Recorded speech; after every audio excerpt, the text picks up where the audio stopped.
Salut tout le monde, c'est Baro et nous sommes ici aujourd'hui pour une nouvelle vidéo où je vais vous parler de la Yuki Onna. L'histoire. Un soir de tempête, un bûcheron et son apprenti, Mosaku et Minokichi, se mirent à l'abri dans une petite cabane au beau milieu de la forêt. Une forêt qui était enneigée à cette période de l'année car c'est en hiver. Ils passèrent un soir paisible dans leur cabane, près de la cheminée.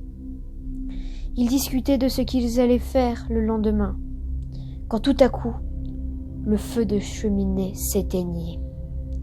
Mosaku dormait bien paisiblement, tandis que Minokichi avait le sommeil agité, car il faisait froid et qu'il n'y avait pas de lumière.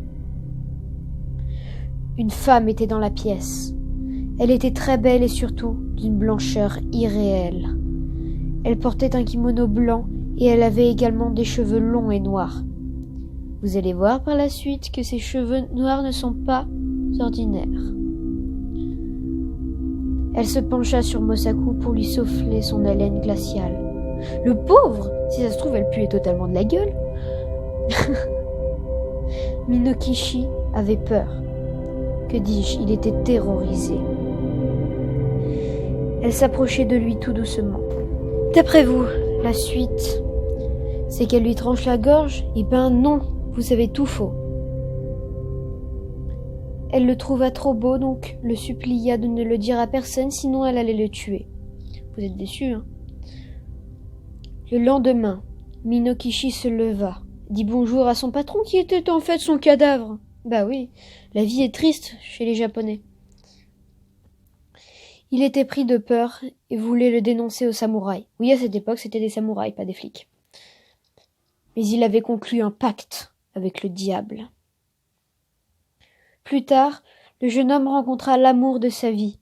Il s'empressa de l'épouser. Ils passèrent les meilleures années de leur vie ensemble. Ils étaient si complices que Minokichi se devait de lui dire l'histoire qui s'était passée il y a tant d'années avec cette Yuki Onna et le pacte qu'ils avaient conclu. La Yuki Onna était sa femme. Oh la chute! Il y a deux fins à cette histoire. La fin pour les enfants et la fin plus amusante. Je vais vous raconter les deux. La version la plus douce est celle où elle l'épargne en raison de leurs deux enfants et elle se transforma en poudreuse. En fait, la poudreuse, c'est de la neige très fine.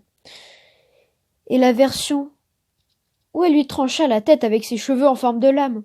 Je vous avais dit que ses cheveux n'étaient pas ordinaires. Eh bien, c'était tout pour cette vidéo. Merci de lâcher un like ou de vous abonner à la chaîne, ça me ferait vraiment super plaisir. Et sinon, n'hésitez pas à dire dans les commentaires si vous voulez que je refasse des vidéos comme ça.